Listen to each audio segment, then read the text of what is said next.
The reality of moving to Singapore. Are you contemplating moving to Singapore? Do you know anyone who has such a plan? He's desirous of a good thing. It's a country rich not only in economy but also in culture, history and natural heritage. These are some of the things that make living in Singapore a worthwhile goal. In one of our videos on this channel, we discuss the 10 reasons why you must love Singapore, while another one discusses reasons to move to Singapore. However, there are certain factors to be considered before making the final move. That's the reality of moving to Singapore. In this video, we'll discuss the cost of living in Singapore and other things that you should expect when you move there. Standard of living. This is one of the reasons for moving to Singapore. The standard of living is great. For education and infrastructure, Singapore is a great country. Living in Singapore gives you access to the best of the best. In fact, companies and employers pay for children's education since education is so valued and considered a worthwhile investment.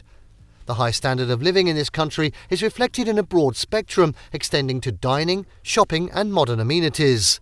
We can take a whole day discussing how valuable each one of these indices of values of life is.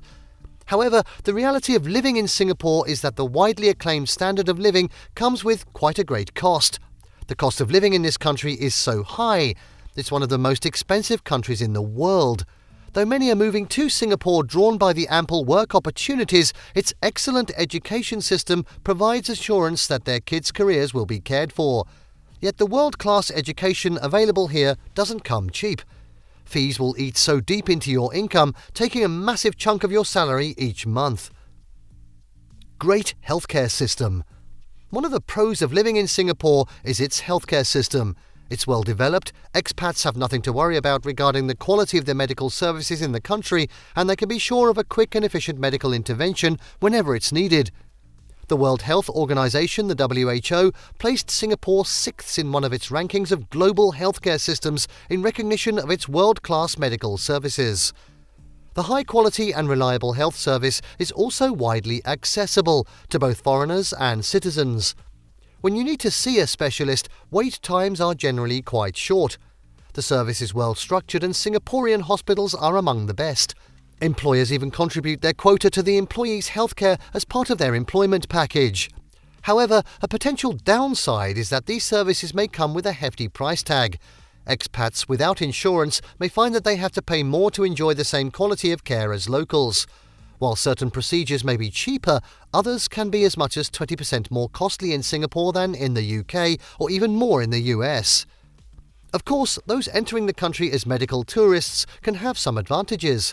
However, those looking to relocate to Singapore for a longer time should face this fact. The reality of moving to Singapore is that the healthcare options available may create a hole in their pockets. Government data shows that the cost of healthcare in Singapore has increased by 53.6% within just decades. Law and order. Singapore's orderly society is no doubt a huge plus for not only its tourism industry but also its economy because it's attracting tourists, investors and expats. Safety is one of the main things people consider when moving to Singapore. Interestingly, Singapore has only a few issues regarding safety. It has been regarded as one of the safest countries or cities in the world, having considerably low crime rates. There's no gainsaying the fact that this is one of the reasons to love Singapore.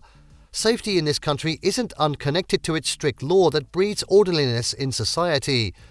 On the other hand, the law that engenders that orderly society has been considered too strict.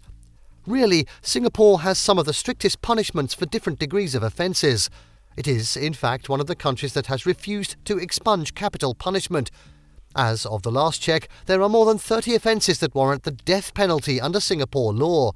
These include murder, drug trafficking, terrorism, use or illegal possession of firearms, and kidnapping, among others. This certainly explains why crime is sporadic here. More disturbing is the fact that if you're living in this city-state, every aspect of your daily life is regulated by all sorts of regiments. For example, there are laws in Singapore regarding chewing gum in public. You can be jailed for jaywalking or smoking in public, not to talk of littering the street. If you're lucky, you might be heavily fined, but there's no fine option for vandalism. We were told that we were not allowed to walk around unclothed in our own house, eat on public transport, or even drink after 10:30 p.m. and might be subjected to a random drug test at the airport. That is the sad reality of moving to Singapore. It is a compact country. The small size of this country can be a plus. The fact that distances are not so big is an advantage.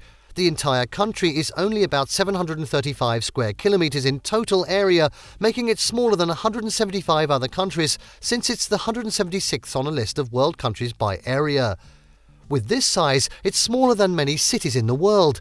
In actual fact, Singapore is a city with an estimated population of 5,917,600. But then, since it has its sovereignty and all the structure of a self-governing independent state, it's a country whose population is the 113th largest. Hence, it has been appropriately described as a city-state. The great thing about this is that you'll be able to cover it within 3 hours, and it'll not take long before you understand the country you're living in if you choose to move to Singapore. Also, the structure of the society is less complex, and you can easily maneuver through its bureaucracies.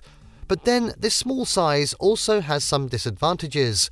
You need to understand that clearly. Living in a country as small as Singapore can sometimes feel, well, very limited.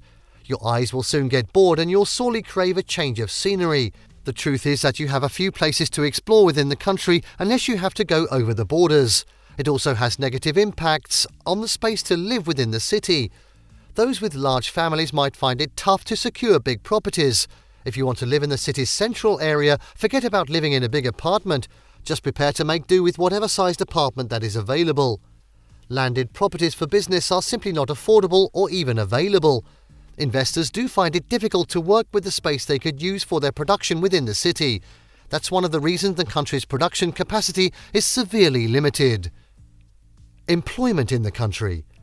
One of the reasons people move to Singapore is its abundance of jobs. There are great job opportunities in the country. This is due to the economic growth in the Republic, which lowered the unemployment rate to 3% in the 1980s. The real GDP growth averaged at about 8% up until 1999.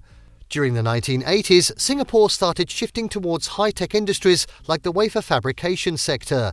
It copied its neighbouring countries to begin manufacturing with cheaper labour. Subsequently, there are plenty of jobs for almost everyone. The seasonally adjusted unemployment rate in Singapore has been swinging between 1.9% and 2% in recent times. However, don't be quick to book your flight ticket to Lion City to grab this opportunity. Because of the abundance of jobs and sometimes high salaries, the work-life balance is for the most part missing in the country. The productive economy and huge pay attracting many expats have struck off the work-life balance as it has done in many parts of Asia. It's thus no surprise that people work hard and are loaded with jobs. 7 in every 10 people report overwhelming workloads. Even if they want to cut down on workloads, the rising living costs wouldn't permit them.